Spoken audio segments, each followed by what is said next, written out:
방송에서 제공하는 투자 정보는 투자 판단에 대한 조언입니다.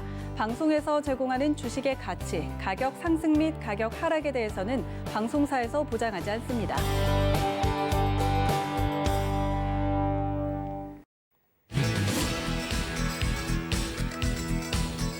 안녕하세요. 베스트 트레이딩맨 거래자들 진행의 도지은입니다. 이번 주 내내 시장 정말 좋습니다. 오늘만 해도요. 코스피 이틀 연속 사상 최고치 기록을 또 한 번 갈아치우는 기업을 토했습니다.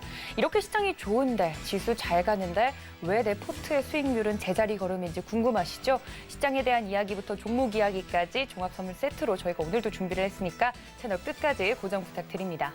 또 본 방송에서 제공해 드릴 정보는 투자 판단에 대한 조언일 뿐 해당 주식의 가치나 수익률을 보장하고 있지는 않고요. 또 서울경제TV는 자본시장 통합법 준수하고 있습니다.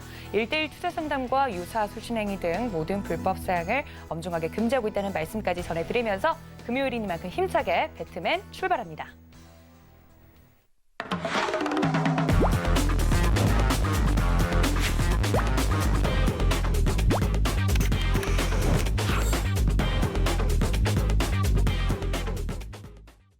네, 금요일에 배트맨을 장식해 주실 박원재 위원님 모십니다. 위원님 어서 오세요. 안녕하세요.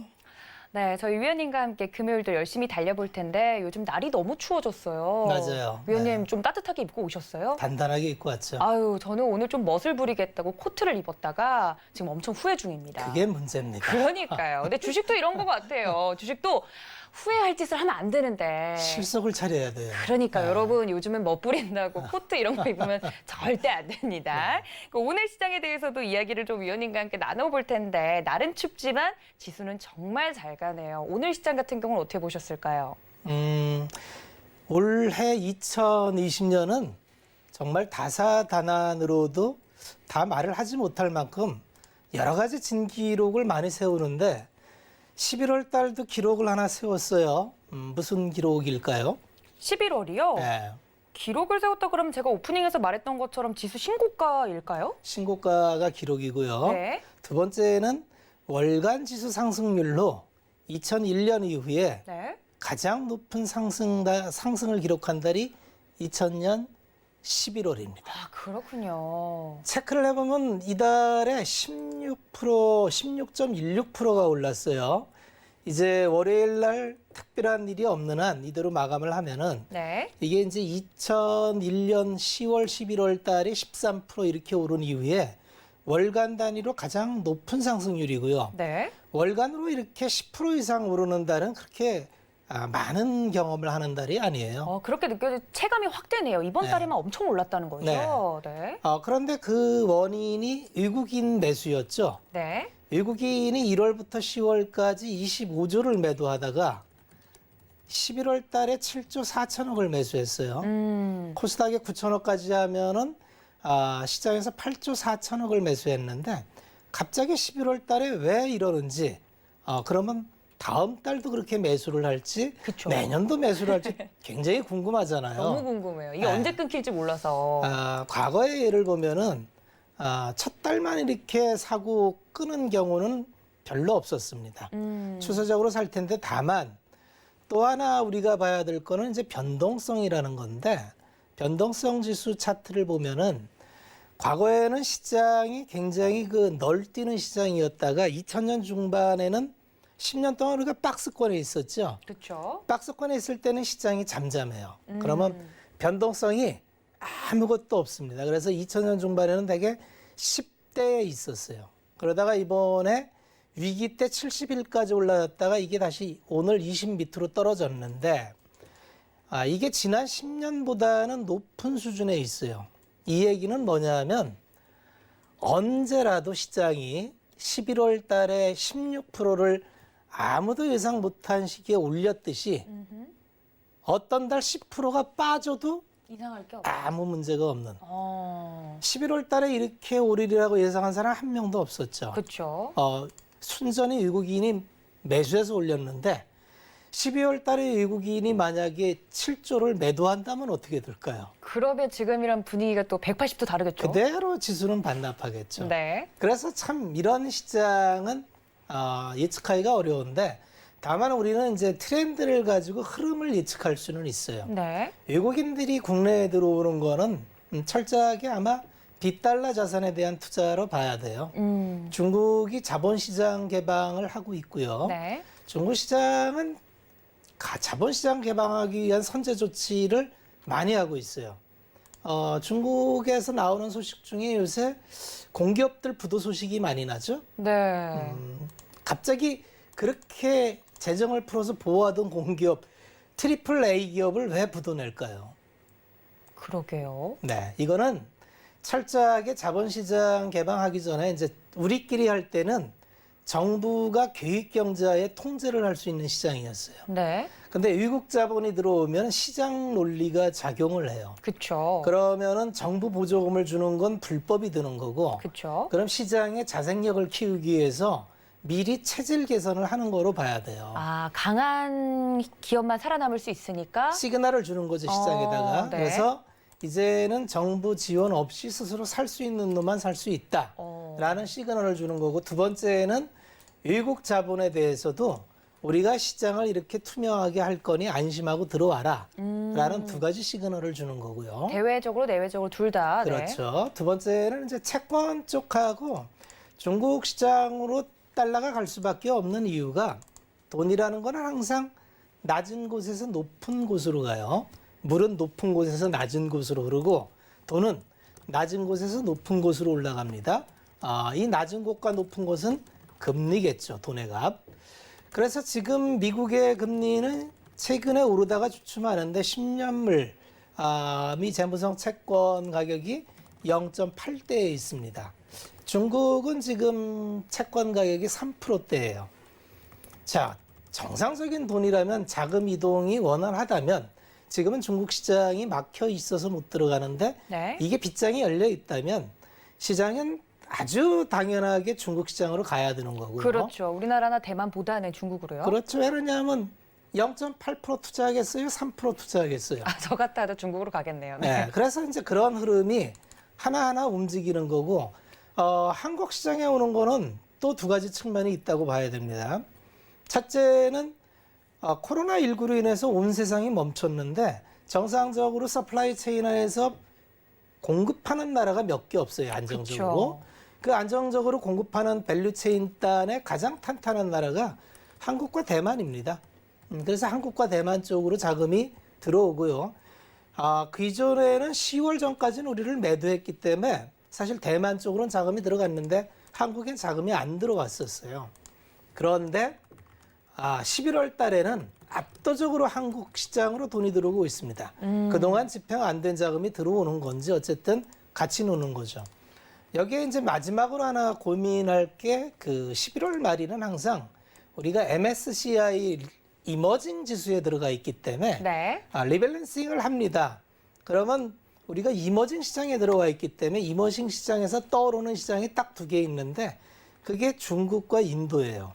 네. 그래서 중국과 인도가 커지는 만큼 한국물은 비중을 줄입니다. 그래서 조절할 때마다 0.3에서 0.5 줄이는데 이번에는 한 0.3%를 줄여야 되나 봐요, 비중이. 네. 인도 비중을 좀 늘리는 걸로 나와 있고.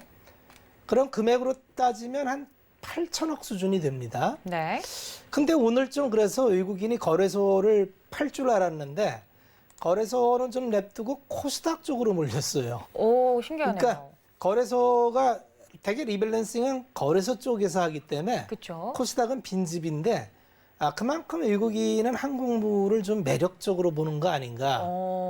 그럼 코스닥이 월요일까지는 빈집털이에 대장이 될 수 있어요. 네. 근데 요새 이제 순환매가 연속성이 없기 때문에 오늘은 뭐 2차 전지가 갔는데 월요일은 그럼 또 2차 전지가 갈지 신재생이 갈지 반도체가 갈지 제약바이오가 갈지 월요일 가봐야 알아요. 그래요? 네, 그래서 연속성은 없다. 그렇지만 지금 순환적인 주기로 봤을 때는 외국인은 한국물을 대단히 좀 급하게 매수한다는 느낌을 좀 갖고 있고요. 네.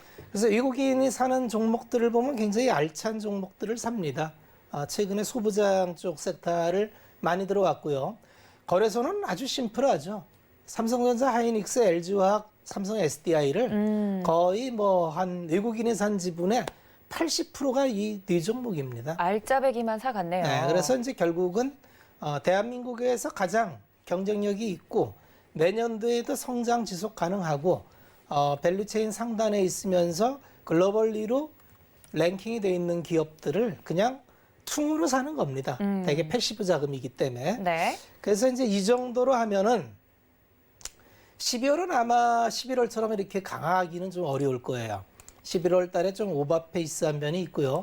12월 달은 글로벌 자산들도 리밸런싱을 하는데 올해 주식 자산이 엄청 커졌어요. 네. 엄청 커진 만큼 자연적으로 주식과 채권의 비중이 채권은 좀 빠져나가고요. 그러다 네. 보니까 주식 채권 밸런스가 좀 많이 주식 쪽에 실려 있기 때문에 JP 모간 같은 데 분석을 보면은 주식에서 조금 빼야 되는 거 아니냐는 분석이 많이 나와요. 그래서 12월은 11월처럼 이렇게 막 달려나가는 것보다도 또 12월 첫째, 둘째 주는 되게 양도세 회피 물량도 꽤 나왔기 때문에 네. 아마 이렇게 막 조탈해서 아무거나 쫓아가면서 사기보다는 좀 차분한 마음으로 투자 아이디어를 점검하면은 굉장히 많은 아이디어가 있기 때문에 본인이 선호하는 거를 차분하게 기다리면서 내년을 보고 투자한다면 아이디어가 굉장히 많습니다. 네, 이제는 내년을 바라보면서 투자 계획을 세워봐야 된다라는 말씀까지 전해드렸는데요. 저희 위원님과 함께 장중에도 좀 이야기를 나눠보고 싶다 하시는 분들을 위해서 노란톡 열어두고 있겠습니다. 서울경제TV 배트맨 정확하게 검색을 하시고 들어오시거나 아래 나가고 있는 QR코드 보이시죠? 이쪽을 카메라 어플로만 비치셔도 저희 공식 노란색 오픈 채팅방 들어오실 수 있으니까 이쪽으로 또 많은 참여 부탁드리고요. 또 그리고 저희 박원재 위원님께서 내년 이야기를 해주셨기 때문에 이번 주 토요일, 내일이죠. 오후 1시에 저희 위원님께서 또 서울경제TV 더하기 채널 통해서 무료 온라인 방송을 준비 중이시라고 합니다. 2020년 시장을 마무리하고 2021년 내년의 시장을 대비한다라는 주제로 이야기를 나눠주실 예정인데 내년에 대한 이야기를 또 계속 해주고 계시니까 내년까지 시장이 좋겠다는 이야기로 좀 받아들여도 될까요, 위원님? 어쩌면은 투자자 입장에서는 12월 투자해서 내년 1, 4분기까지가 가장 편안한 구간일 거예요. 네. 누구나 그렇게 보고 있고 저도 그렇게 보고 있고요. 네. 왜냐하면 자금이 들어오는 게 보여서 그래요. 이 자금의 흐름에 따라서 여러분들 내년까지 꼭 이제 준비를 해 주시길 바랍니다. 내일 오후 1시 잊지 말아 주시고요. 자, 이렇게 오늘 시장에 대해서 간단히 이야기를 나눠봤으면 투데이 이슈도 체크를 해봐야겠죠. 오늘장의 이슈 함께 만나보시죠. 네, 오늘도 두 개의 이슈를 꼽아봤습니다. 반도체 빅사이클, 배터리 호황 관련주의 목표 주가를 상향했다라는 이슈고요. 두 번째는 증시 호황인데 왜 웃질 못하니 곧버스 산 개미의 탄식이라는 주제로 이야기를 나눠보도록 하겠습니다. 앞서서 외국인 수급에 대해서 계속해서 이야기를 해주셨습니다. 말씀해 주셨던 것처럼 최근에 외국인의 매수세가 무섭게 들어오면서 샀던 종목들을 들여다보니까 정말 알짜배기 종목들만 사갔습니다. 이런 와중에서 우리 개인 투자자분들 물량을 빼앗기진 않으셨을지 좀 걱정이 되는데 일단 반도체 빅사이클이 돌아오고 있다고 하죠. 반도체 내에서도 정말 여러 가지 종목군들과 섹터가 준비되어 있잖아요. 저희 박원재 위원님께서 배트맨 초창기부터 나오셔서 반도체 섹터에 대해서 정말 하나부터 열까지 자세하게 설명을 해주셨던 기억이 나는데 사실 저는 이쪽 전공이 아니라서 기술 이야기를 해주셔도 잘 못 알아들었거든요. 그때도. 힘들어요. 한 번에 알기는 아마 투자 업력이 제법 되신 분들도 맨날 들어도 무슨 얘기인지 잘 모를 거예요. 그러니까요. 네. 반도체 공정 중에 들어가는 관련된 종목들이 왜 이렇게 많은지. 뭐 많지는 않은데 네. 용어가 생소하고. 그러니까요. 그러니까 주식은 학교 다닐 때 공부할 때 시험 공부하죠. 시험 공부를 하면 집중적으로 콩나물 주변에 물을 빡 채워가지고 그 머금은 물로 콩나물이 막 자라죠. 네. 집중적으로 뭐든지 해야 됩니다. 그냥 띄엄띄엄 해가지고는 시험을 볼 수가 없잖아요. 맞아요. 그래서 주식도 마찬가지로 어떤 산업이나 주식을 공부하기 위해서는 내가 투자하는 종목을 투자하겠다 하려면 적어도 일주일 정도는 아주 집중적으로 공부를 해서 네. 누가 물어봐도 삼성전자 내년 어때? 라는 정도 얘기를 해줄 수 있어야 돼요. 그러면 제가 한번 여쭤보도록 하겠습니다. 네. 삼성전자 지금 7만 전자를 앞두고 있는데 네. 주가를 다들 상향 조정을 했다고 하더라고요. 많은 애널리스트 분들이나 네. 뭐 이제 증권사에서 이야기를 하기로는 삼성전자 더 목표가 상향해도 된다. 뭐 이런 이야기가 계속 나오고 있는데 내년 어떨까요, 위원님? 좋다고 하네요. 네. 좋아 보여요. 삼성전자가 하는 사업이 단독이 아니에요. 이제 삼성전자와 하이닉스의 주된 차이점은 하이닉스는 반도체 온리죠. 네. 그것도 D램 온리입니다. 그래서 네. 내년도에 아마 대부분 애널들이 추정하는 반도체 빅사이클은 D램 빅사이클이에요. 두 번째는 TSMC와 경쟁하고 있는 시스템 반도체의 빅사이클, 네. 나노 경쟁. 두 가지고 낸드는 경쟁이죠. 네. 치킨 게임을 아마 낸드는 할 거예요. 마이크론이 190단을 쌓았다고 지금 선제 공격을, 176단을 쌓았다고 선제 공격을 했는데, 네. 이거는 좀 제가 볼 때는 너무 무리한 거 아닌가 이런 생각이 드는데, 네. 우리가 이제 차분히 생각해 볼 때, D램은 이미 과점이 돼 있어요. 그렇죠. 그러니까 D램은 더 이상 빅그로스는 일정한데, 재고와 가격이 문제예요. 그래서 재고는 지금 소진이 돼 있다고 보고 주된 수요처가 사실은 이제 그 서버향 하고 그다음에 모바일향, 네. 그다음에 PC, 그다음에 게임 뭐 이런 쪽으로 이렇게 쭉쭉쭉 내려가는데 이쪽 수요단들이 이제 올해 위축되었던 게 내년에 좀 살아난다고 보는데 예전에 공급은 과점이 안 됐을 때에는 수요가 좀 살아나면 서로 먼저 경쟁적으로 증설을 해서 공급 과잉이 같이 따라가니까 이걸 충분히 먹지 못하고 수요의 폭증을 먹지 못하고 치킨 게임이 계속 일어났던 거죠.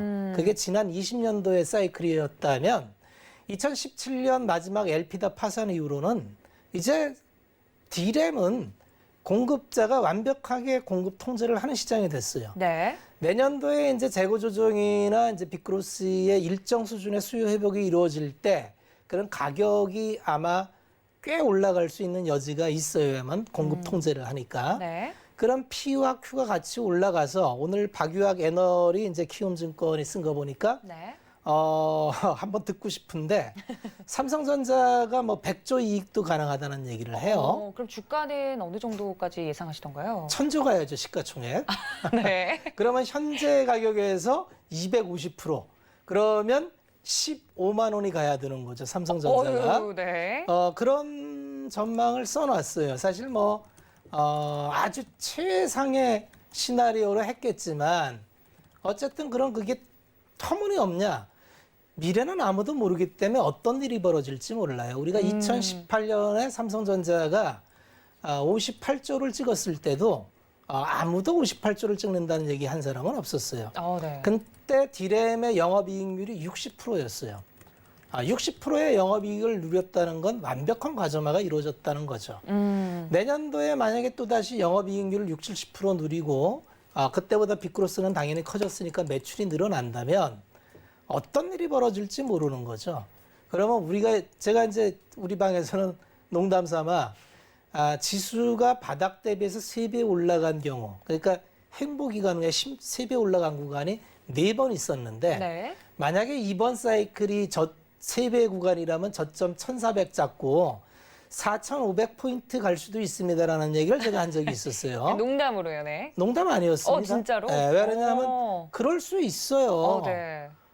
뉴욕 증시가 과거에 그 S&P가 지금 3,500을 가 있는데 네. 그게 예전엔 코스피 지수보다 한창 아래였어요. 그랬군요. 네, 그래서 시장이라는 거는 어떤 일도 일어날 수 있는 곳이고 우리가 생각하는 그 이상의 일들이 일어나는데 특히 산업 쪽에서는 지배적 사업자가 된다는 건 굉장히 중요한 일이고 지배적 사업자들은 저마다 한 칼이 있기 때문에 그 한 칼의 사이클이 왔을 때 이번에 테슬라가 저렇게 올라갈 줄 누가 알았습니까? 그러니까요. 테슬라는 올해 5배 반이 올랐어요. 올해만 5배가 올랐고 직전 10년을 얘기하면은 몇 배가 올랐을까요? 한 50배 이렇게 올랐어요. 주식시장에서는 무슨 일이든지 가능합니다. 뭐든지 확신하면 안 되겠네요. 네, 그래서 우리가 이제 주식시장에서 그 추세 추종 전략이라는 게 원래 주된 전략인데 한국 시장에서는 지난 10년 동안 박스권에 갇혀 있는 시장을 경험하다 보니까 아무도 추세 추종 전략을 다 잊어버렸어요. 원래 시장에서 수익을 가장 많이 내는 사람들은 다 추세 추종 전략을 합니다.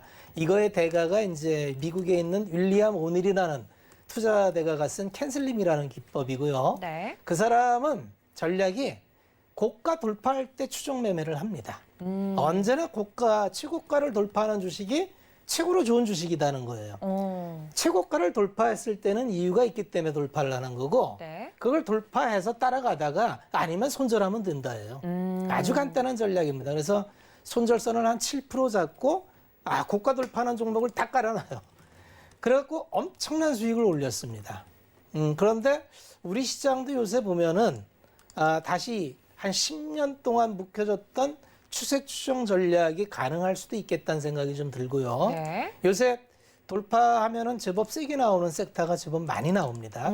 그래서 그 이면에는 예전에는 이제 우리가 그 팔로업 자금이 계속 따라가면서 그 시세를 끌어줬는데 요새는 액티브 펀드가 없어지면서 이제 팔로업이 잘 안 된 면이 있었는데 최근엔 시세가 시세를 모으는 게 느껴져요. 예전에는 거의 뭐 테마성이랑 이런 거는 올라가다가 고점에서 맞으면 뚝 부러졌는데 네. 오늘 올라가는 2차 전지주나 이런 거 보면 종가까지 꼿꼿하게 지키는 경우가 많습니다. 최근 바이오주들 중에서도 그런 경우가 많고요. 그래서 전략이라는 건 항상 순환을 합니다. 그래서 내가 준비된 전략을 장에 따라서 쓰면 됩니다. 그래서 주식시장에서 제일 갖추기 어려운 게 유연함이에요. 그렇죠. 유연함이라는 거는 함부로 바꾸기가 어려운 거고요. 상반되는 내용이 굉장히 많습니다. 원칙을 꼭 지켜라는 얘기도 하고 어떤 사람들은 또 유연해야 된다고 얘기도 해요. 그러니까요. 어떻게 해야 되죠? 아주 주식시장에 이렇게 상반되는 얘기를 많이 손절매를 꼭 해야 된다 그랬다가 손절매를 하면 안 된다고 얘기도 해요. 결국은 경험입니다. 그 경험을 통해서 본인이 할 수밖에 없어요. 옆에서 아무리 코치를 해줘도 본인의 경험상 이거는 추세 추정 전략으로 가서 끝까지 한번 추세의 끝자락에서 내가 나오겠다고 마음먹으면 가는 거고요. 이건 느낌상 쎄해. 그러면 그냥 자르는 겁니다. 그래서 어떤 원칙이라는 건 다양하게 갖고 있대. 무기는 갖고 있대. 생각은 유연하게 하자. 이렇게 해야 됩니다. 알겠습니다. 그러니까 무기는 단단하게 가지고 있고 또 이 생각은 좀 유연하게 갖고 가자. 뭐 이렇게 이제 중립을 지키면 될 것 같습니다, 여러분. 그리고 삼성전자 이야기가 나왔고 또 낸드 플래시 이야기가 나오면 SK 하이닉스 이야기를 안 할 수가 없잖아요. 맞아요. SK 하이닉스가 이번에 이제 인텔 거를 인수를 했죠. 네. 낸드는 사실은 적자예요. 그래요. 그러면 아까도 얘기했지만 D램은 과정 구조에서 가격을 통제할 수 있는데 낸드는 공급 과잉입니다. 아직까지 플레이어가 많아요. 그런데 이제 올해 수요 회복이 안 됐으니까 그런데 이제 서로 그 기술 개발을 통해서 스택을 증축을 하죠. 지금 보통 일반적으로 하는 게 하이닉스는 76단 이렇게 평범하게 하고 있을 거고요. 네. 삼성전자는 이제 128단 이렇게 가고 있고요. 마이크론이 양산은 아닌데 뭐 176단을 했다 이렇게 하는데 이게 뭐냐면 예전에는 미세 공정을 뭐 이렇게 하다가 이제 스택 수를 위로 쌓는 거, 층을 쌓는 거예요. 그래갖고 이거를 한 공정상 층을 쌓아놓고 회로를 이 층을 홀을 비하홀이라고 홀을 뚫습니다. 그러니까 그 정지적 신호를 관통시키는 거죠. 근데 이게 하다 보면은 이제 공정이 여러 번 진행을 하게 돼요. 그래서 이걸 이제 스태킹이라 그러는데 삼성전자는 128단까지 원 스태킹이 가능합니다. 네. 그런데 이게 이제 여타 마이크론이나 하이닉스는 76단을 넘어가면 원 스태킹이 안 돼요. 투 스태킹을 해야 됩니다. 그러니까 공정을 한번 또 돌려야 돼요. 그러니까 단가, 원가가 무지 높아지는 거예요.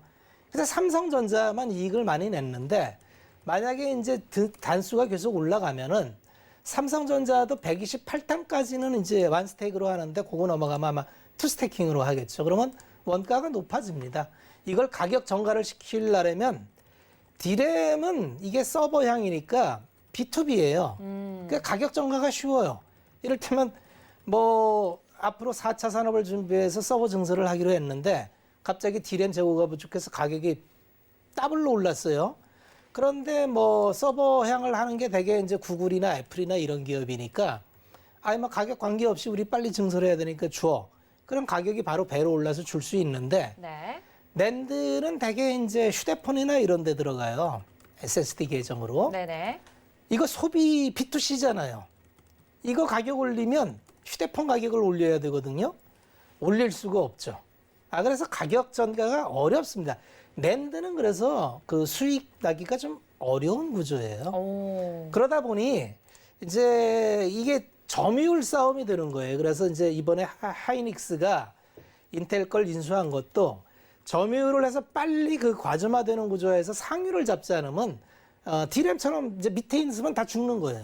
그럼 계속 생산해봐야 손해니까.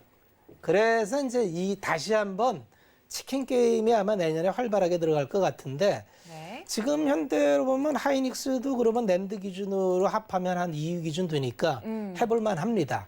그래서 내년 한 해 낸드는 좀 치열한 싸움이 될 거다. 그런 생각을 하는 거고요. 네. 그래서 수익 나는 건 디램에서 먹고 특히 이제 그 시스템 반도체 EUV 공정. EUV 공정으로 들어가면 이건 또 이제 TSMC하고 삼성전자밖에 없어요. 왜냐면 이거 국가점이네요. 네. EUV 그 노광 공정하는 장비가 이제 ASML이 단독 공급하는데 이게 다 수작업으로 하다 보니까 연간 생산 대수가 한 20대밖에 생산을 못 합니다. 근데 이거를 다른 데는 달날에도 못 줘요. TSMC하고 삼성전자가 그냥 장악을 해서 그래서 7나노 이하는 EUV 공정으로 해야 되는데 7나노 이하 공정을 지금 미세 공정을 진행하는 것도 이제 TSMC와 삼성전자밖에 없고요. 이제 7나노, 5나노를 넘어서 3나노, 2나노로 가는데 이쯤 되면 뭐 나노 공정의 의미가 있겠나 싶은데 어쨌든 삼성은 이거를 D램까지도 이제 EUV 공정을 진행을 한다니까 아마 그 EUV 공정 장비, 노광 장비 받아오는 게 또 다른 경쟁에 그래서 이재용 부회장이 저쪽 스웨덴으로 넘어가서 방문을 한 게 그 기계를 받으려고 이제 갔던 거죠. 그만큼 치열한 만큼 시장은 활짝 열렸다. 그래서 이쪽도 아마 만만치 않게 내년에 수익과 캐파가 늘어날 거고 요 아랫달에 밸류체인단 종목들을 보시면 굉장히 알찬 종목들이 많이 있습니다. 그래서 네. 소부장 쪽이 꽤 괜찮을 것 같습니다. 알겠습니다. 역시 저희 박원재 위원님께서도 반도체 안에서 소부장 관련된 종목들을 좀 눈여겨보는 게 좋겠다라고까지 팁을 드렸네요. 확실히 반도체 빅사이클 돌아오고 있고요. 그 대장인 삼성전자와 SK하이닉스에 대해서 주가 상향을 이제 했던 그 부분에 대해서 동의하시면서 이야기를 좀 더 자세하게 해주신 것 같습니다. 기술 이야기가 궁금하셨던 분들은 좀 시원하게 해결이 되셨을 것 같아요. 자, 그럼 다음 이슈로 한번 넘어가 볼까요, 위원님? 반도체 이야기는 많이 하긴 했는데 이렇게 반도체 관련된 IT 투톱이 이끌어주고 있는 이 좋은 시장에서 청개구리 같이 시장이 앞으로 안 좋아질 거다라는 데 베팅을 한 개인 투자자분들이 있다고 합니다. 그리고 그 수가 무시할 수 없을 만큼 좀 많대요. 어떻게 하면 좋을까요, 의원님? 시장의 영원한 이제 숙제인데요. 네.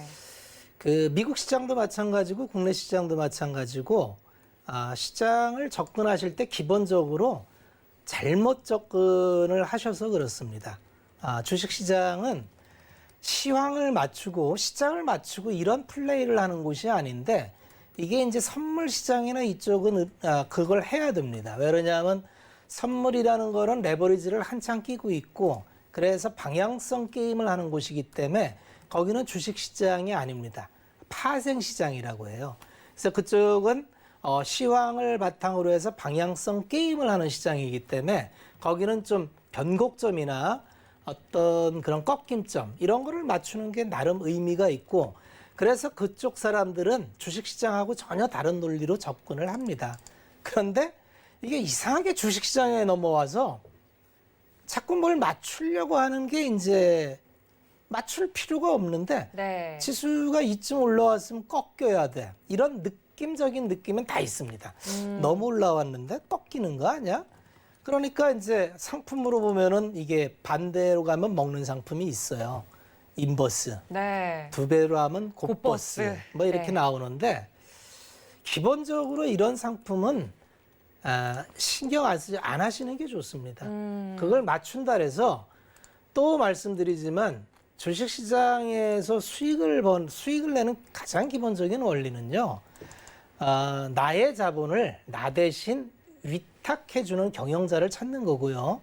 시장에는 대단히 좋은 기업들이 많아서 내 돈이 은행에 1%짜리보다 훨씬 경영을 잘하는 기업들이 많습니다. 그 기업들을 적당한 텀으로 옮겨 다니면 복리 수익이 가능하기 때문에 주식시장의 위대한 복리 수익은 내가 뒤로 웬만하면 가지 않고 확실하게 먹는 수익으로 앞으로 쌓아간다면 그게 10%든지 20%든지 이걸 반복하면서 엄청난 복리 수익으로 시작해서 돈을 버는 건데 이거를 맞추려고 할 때부터 이제 함정이 빠지는 겁니다. 네. 그러면 그건 못 맞춥니다.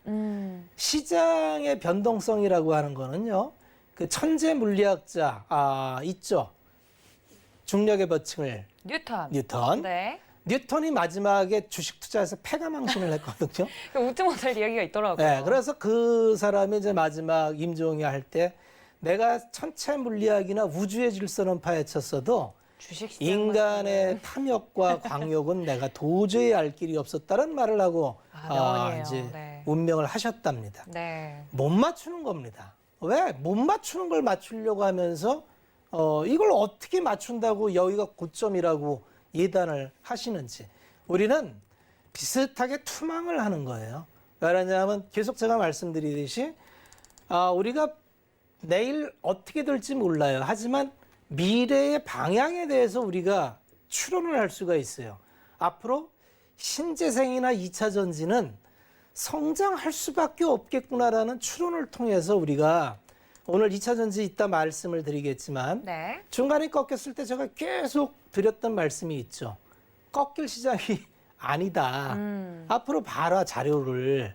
이게 2030년까지 이런 사이클을 갖고 가는 시장이 여기서 꺾여봐야 그건 우리가 감내할 수 있는 그걸 우리는 변동성 중에서 감내할 수 있는 변동성이라고 합니다. 네. 그건 투자자가 견뎌야 되는 거예요.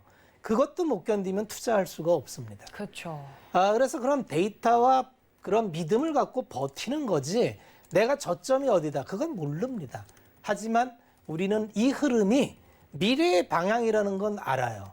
그걸 가지고 우리는 적절하게 포트를 구성을 하는 거죠. 그래서 따라가는 거지. 정말 다시 한번 당부드리지만 시장은 맞추는 게임이 아닙니다. 왜 자꾸 내일 주가 어떨 것 같아요? 올라요, 내려요? 뜨끔하네요. 제가 자꾸 네? 물어봤거든요. 그건 당연한 얘기로 그거를 얘기해 주는 사람 자체가 말이 안 되는 거고요. 네. 당연히 모르는 거예요. 그러면 누가 물어보면 당연히 모른다가 정답인 거고요. 그걸 안다고 하면 조심하십시오. 네. 그거 안다는 사람은 조심해야 됩니다. 왜냐면 모르는 걸 안다래잖아요. 그렇죠. 솔직해야 됩니다. 모르는 건 모른다라 해야 되는 거예요. 그걸 모르는 걸 안다라는 사람은 조심해야 되는 사람이고요. 주식시장은 모든 걸 아는 것처럼 얘기하는 사람이 많습니다. 하지만 주식시장은 모든 걸 알아서 하는 곳이 아니에요.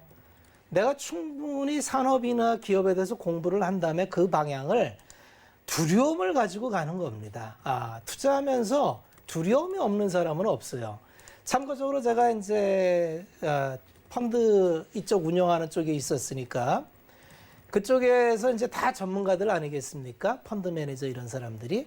그런 사람들도 누가 와서 야 이거 고급 정보인데 누가 어떻게 한다 그러면 전부 일제히 방향 돌려서 쳐다봅니다. 그렇죠. 물어봐요. 진짜냐고. 사람 심리입니다. 누구나 알고 싶어 해요. 불확실한 미래에 대해서 알고 싶어 하지만 그 무엇도 확실한 건 없습니다. 자기의 믿음을 갖고 한 발 한 발 내딛는 겁니다. 알겠습니다. 시장을 함부로 예측하거나 맞추려고 하지 말자라고까지 이야기를 해드렸으니까요. 이 점까지 꼭 참고 부탁드리겠습니다. 자, 이슈 이렇게 만나봤으면요. 저희는 마켓 트렌드 시간으로 다시 돌아올게요. 잠시만요.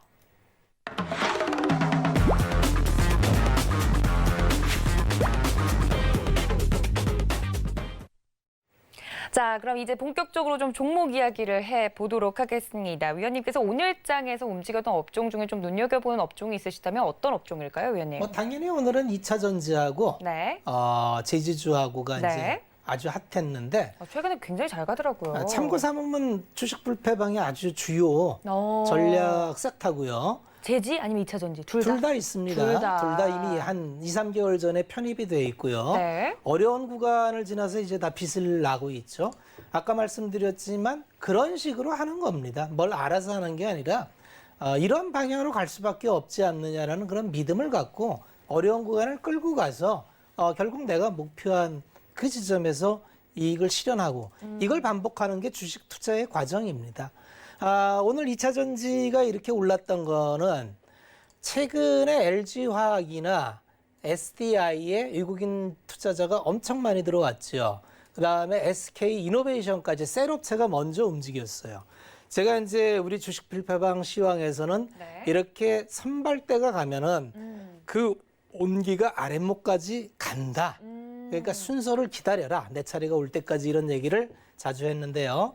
오늘 아마 두산솔루스라는 기업이 테슬라와 직접 계약을 할 수 있다는 이제 해발 뉴스가 나왔습니다. 네.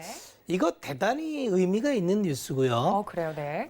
이제 계속 말씀드리지만 배터리는 앞으로 굉장히 많은 증설을 해야 됩니다. 그 증설 규모가 상상을 불허해요. 결국은 이제 반도체 시장을 뛰어넘어서 더 커질 시장인데 그러한 시장이 매년 30%씩 성장을 한다. 이런 시장은 없었습니다. 지금까지 이런 시장 없었다. 마이너도 네. 아니고 이렇게 메이저 시장이 그것도 한두 해도 아니고 무려 10년 이상을 이거는 너무나 매력적인 거고요. 그러면 그 아랫단에 이제 우리 투자자분들, 시청자분들이 잘 이해를 하셔야 되는 게 우리나라에 이런 기업이 많으니까 이게 아주 흔한 걸로 생각하시는데 전 세계 이 밸류체인 단에 들어가 있는 기업이 몇 개 안 됩니다. 몇 개 안 돼요, 정말. 셀업체를 기준으로 하면 6개 회사가 그냥 다고요. 우리나라에 LG화학, SDI, 이노베이션, 그다음에 CATL, 파나소닉, 그다음에 BYD. 이 6개 업체 외에는 뭐 물론 유럽에 이제 노스보튼이 뭐 몇 개 회사가 있습니다만 이제 시작하는 단계이기 때문에 뭐 끼워줄 수 있는 조차도 못 되고요. 그 배터리는 이렇게 30년을 한 회사도 화재 한 번 나면은 아주 애를 먹습니다. 그러니까 이거는 안전과 관련돼 있기 때문에 진입 장벽이 낮다래지만 반도체보다 낮다래지만 제가 볼 때는 그렇게 낮지가 않습니다. 두 번째는 자연스럽게 우리나라에 3개 업체나 있다 보니까 그 하부단의 소재 부품 장비사가 국내에 자연스럽게 꽤 많아요. 근데 이게 굉장히 큰 수혜입니다. 왜냐하면 아니 셀업체가 6개밖에 없는데 3개가 우리나라에 있고 그러니까 우리나라에 양극재든 음극재든 박이든 뭐 장비든 굉장히 많을 거 아니에요. 네. 이 기업들은 다 세계적인 경쟁력을 갖고 있는 회사들이에요. 굉장히 좋은 회사들입니다. 그러면 이 회사들을 볼 때 시선을 달리 봐야 돼요. 물론 지금 다 평가는 미래 수익을 땡겨왔기 때문에 고평가입니다. 그렇지만 또 얘기지만 감내할 수 있는 고평가라는 관점에서 바라봐야 됩니다. 그래서 이거를 그냥 그 시크니컬 기업처럼 그냥 성장도 없고 어제 한 거 하고 그 다음에 사이클이 아주 짧은 그런 기업하고 동일하게 비교하기에는 조금 산업이 다르다. 그래서 그런 측면에서 본다면 2차 전지는 오늘로서 이제 전부들 뚫은 모습인데 네.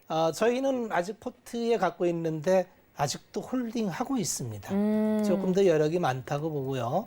그래서 그런다고 뭐 신규 매수를 하시라 이런 추천을 드리는 건 아닙니다. 다만 우리가 투자를 할 때 어떤 관점에서 어떠한 전략으로 가는가 이런 거를 제가 계속 말씀을 드리고 있는 거예요. 그리고 그런 훈련을 통해서 한 사이클을 실현했을 때 비로소 진정한 프로 투자자, 직업으로서의 주식 투자자가 가능합니다. 말하지만 직업으로서의 주식 투자자가 될 수 있는 사람은 소수입니다. 절대로 모든 투자자가 이게 사업으로서의 주식을 할 만큼 퀄러티나 숫자나 200년 역사를 통해서 주식시장에서 항상 성공한 사람은 소수였습니다. 그걸 꼭 기억하시고 내가 성공한 투자자가 되기 위해서 뭘 해야 될지에 대해서 심각한 고민을 한번 해보시기 바랍니다. 알겠습니다. 그러면 내일장 움직일 업종, 뭐 당장 내일 다음 거래일에 움직일 업종이라기보다는 앞으로 좀 더 눈여겨보면 좋겠는 업종도 여쭤볼 텐데요. 역시나 말씀드렸던 것처럼 반도체 소부장이겠죠? 반도체가 말씀드렸지만 삼성전자, 하이닉스가 요새 잘 가잖아요. 네. 근데 소부장은 사실 좀 주춤했거든요. 네. 제가 2차 전지의 셀업체가 잘 가니까 아래가 온기가 간다랬죠. 오늘 온기가 왔죠. 네. 소부장이 요새 온기가 오고 있어요. 이제 조금씩. 많이 오고 있죠. 네. 우리 이제 뭐 방송 때도 많이 얘기했던 유진테크나 이런 거, 테스 이런 거 많이 올랐잖아요. 네. 그리고 뭐 원익 IPS, 원익 홀딩스 이런 거 다 우리 방송 중에 맞아요. 얘기했던 종목들 그런 것들이 가고 뭐 TSE 같은 경우도 지금 뭐 왜 그러냐면 이제 내년도에 빅사이클이 온다면 처음에 이제 그 배관이나 주춧돌이나 이제 건설이 들어가는 거고요. 그 다음에 장비 들어가고 그 다음에 이제 소재 부품이 들어갑니다. 그리고 순차적으로 계속 들어가거든요. 그래서 아마 장비 발주부터 이제 들어갈 거고요. 그러면 이제 장비가 노광 장비는 ASL 독점이기 때문에 우리는 해봐야 증착 장비하고 식각 장비하고 두 개밖에 없는데 식각 장비도 램 리서치나 뭐 그 TEL이나 이쪽이 워낙 지배적인 사업자이기 때문에 국내에는 뭐 원익 IPS 정도 이 정도기 때문에 제가 볼 땐 갈 길이 굉장히 멉니다. 소재 국산화 이런 이슈도 있고 그래서 네. 그래서 하나하나 보면 뭐 워낙 많아서 제가 방송 중에 뭐 종목도 그때 강의를 통해서도 뭐 얘기했고 종목이 뭐 수십 개예요. 네. 수십 개나 되기 때문에 다만 이제 선택하기 힘드시면은 우리가 너무 큰 욕심 부리지 마시고 지배적 사업자가 있습니다. 소재에서 가스는 누가 하고 뭐 몇 개 딱딱 나오거든요. 뭐 테스트 장비는 누가 하고 후공정은 누가 하고 이거 뭐 손가락으로 한 다 세 개네요. 증착 장비는 누가 있고 네. 적어도 그 정도는 한번 우리가 찾아서 남한테 계속 들으려고 하지 말고 요새 잘 돼 있어요. 네이버 검색하셔도 되고 구글링 하셔도 되고 네. 찾으면 다 나옵니다. 그래서 그 정도는 좀 하시면서 투자를 해보시자. 왜냐하면 그렇게 하는 것도 훈련입니다. 그래서 하나하나 또 우리가 지적 만족이라는 것도 있잖아요. 그쵸. 하나하나 내가 몰랐던 걸 알아가는 재미. 뭐 이런 것도 그런 게 수반이 돼야 주식 투자가 재미가 붙습니다. 그래서 좀 누구한테 계속 전해 듣는 것도 중요하지만 네. 내가 또 이렇게 갖추고 나서 들으면 더 잘 들립니다. 내가 그때 봤던 게 저 얘기구나. 그런 이해가 쉬우니까 믿음이 달라져요. 똑같은 얘기를 들어도 그냥 또 사놓고 올라간다고 후딱 팔아버리거나 이러지 않죠. 믿음을 갖고 좀 끌고 갈 수 있는 힘도 생기고 그렇습니다. 그래서 소부장 온기가 흘러가는 것 같습니다. 내년 상반기 보면 좋아요. 알겠습니다. 반도체 소부장에 대해서도 여전히 긍정적인 의견 드렸으니까 참고 부탁드릴게요. 자, 저희 위원님과 함께 할 수 있는 방법 노란톡 열어두고 있겠습니다. 서울경제TV 배트맨 검색을 정확하게 하시고 들어오시면 되고요. 너무 어렵다 하시는 분들 아래 QR코드 있으시니까 이쪽을 카메라 어플로만 비추셔도 입장이 가능하니까 많은 참여 부탁드릴게요. 자, 저희 위원님과 함께 마켓 트렌드 이야기까지 나눠봤고요. 당신을 위한 한마디로 다시 돌아올게요. 잠시만요.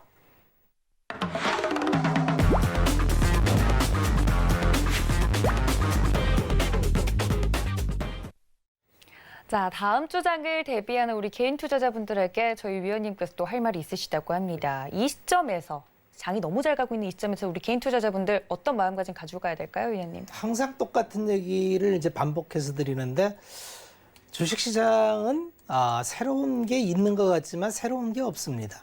산업 사이클이나 이런 건 새로운 게 있지만 주식시장을 대하는 마음이나 이런 거는 항상 똑같습니다.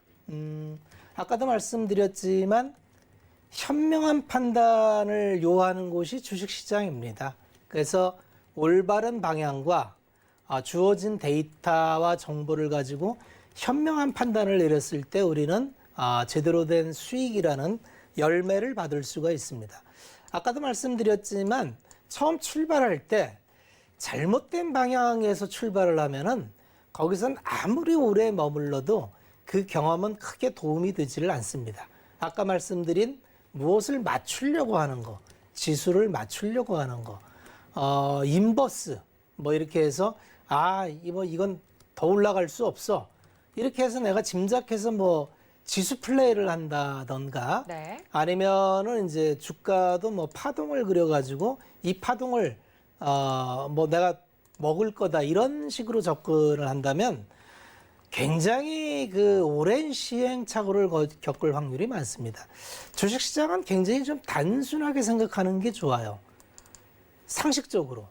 뭐냐 하면 이 기업이 내년에 올해보다 좋아지나 나빠지나만 생각하십시오. 내가 지금 투자하려고 하는 기업이 올해 지금까지 어떤 구조로 사업을 해서 돈을 벌었고 이 구조로 계속 진행했을 때 다음 분기, 다다음 분기에 더 많은 돈을 벌 수 있나? 여기에 관심을 초점을 기울이신다면 의외로 굉장히 간단해지고요. 그러면 자료를 찾는 것도 쉬워지고 물론 예측은 어렵습니다. 최근에 화학 수요가 갑자기 폭발적으로 늘어나면서 화학주들의 수요가 굉장히 견고해졌어요. 작년까지만 해도 공급 과잉에 대한 우려를 많이 하면서 화학주는 끝났다. 특히 올레핀계 이쪽은 뭐 에탄 계열의 미국 쪽에서 굉장히 많은 증설을 했기 때문에 또 중동이나 이쪽에서도 석유화학 증설을 많이 했습니다. 그래서 증설로 인해서 이거는 뭐 이제는 진짜 어려울 것이다라는 예측을 했는데 갑자기 코로나19로 인해서 그 증설된 것들이 많이 취소가 되고 또 수요가 갑자기 살아나면서 또 유가는 떨어지고 판가는 올라가고 스프레드가 벌어지면서 요새 갑자기 화학주 찬양이 일어납니다. 이미 주가는 100%씩 올랐고요.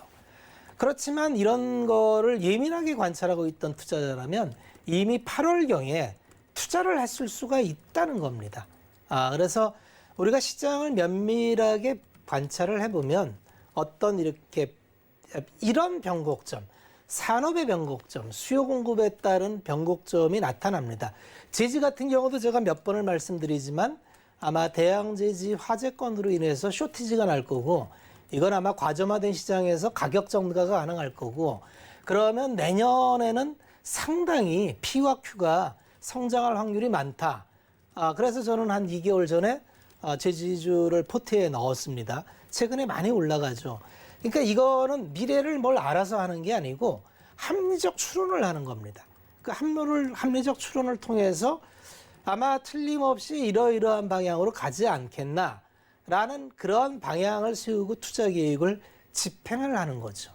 그렇게 본다면 마찬가지로 반도체 쪽도 우리가 합리적 추론이 가능합니다. 전방시장에서 삼성이 계속 P2, P3, 시안 이쪽에 설비 증설을 합니다. 장비 들어가요. 그럼 당연히 부품 소재가 들어가지 않겠습니까? 그러면 그게 수주가 어떻게 나오나 한번 체크해 보면서 충분히 종목을 팔로우업을 할 수가 있습니다. 따라갈 수 있는 거죠. 이렇게 투자를 하신다면은 투자가 쉽지가 않습니다. 굉장히 열심히 쫓아가야 돼요. 자료 분석할 것도 많고 읽어봐야 될 리포트도 많고 하지만 이렇게 한 발 한 발 가서 나의 생각과 시장의 생각이 맞아서 성과로 돌아올 때는 이게 직업적 만족도고 그러니까 우리가 뭐 찍어가지고 오를 거야 내릴 거야 맞췄어 틀렸어가 아니고 이렇게 해서 맞추니까 나의 분석이 한 단계 올라가는구나. 이게 직업이죠. 직업은 오랜 연차가 쌓이면 숙련되고 그래서 자연스러워지고 그 자연스러움을 통해서 성과를 내는 게 직업입니다. 한결같이 그러니까 할 수 있는 일을 해야 되는 거죠. 지수 맞추는 게임은요. 10년을 해도 20년을 해도 항상 그 자리입니다.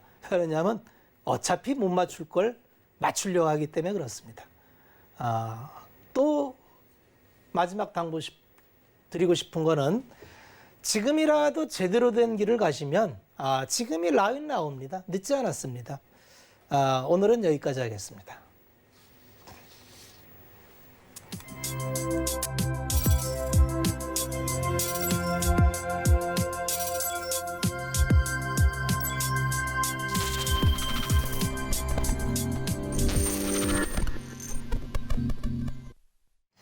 네, 늦었다고 생각할 때가 가장 빠른 때이다라고 이야기를 해주셨습니다. 내년을 저희 위원님과 함께 자세히 좀 더 준비를 해보고 싶다 하시는 분들은요. 내일 1시 잊지 마시길 바랍니다. 저희 박원재 위원님께서 무료 온라인 강연에 준비를 하고 계시니까요. 서울경제TV 더하기 채널 유튜브 채널로 들어오시면 됩니다. 토요일 1시에 저희 위원님과 함께 해보시길 바랍니다.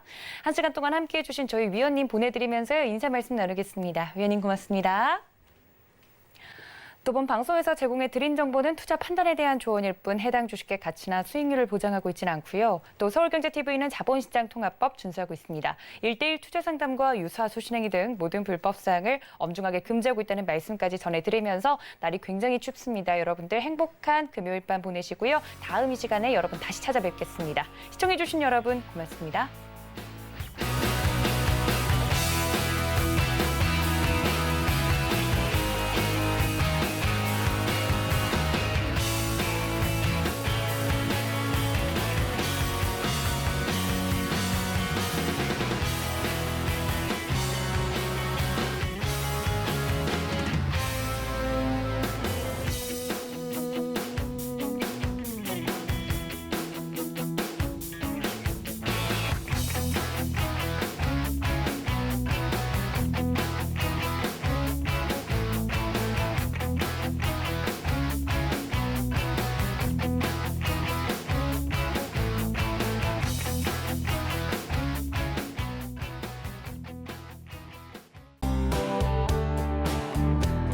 본 방송에서 제공하는 투자 정보는 투자 판단에 대한 조언입니다.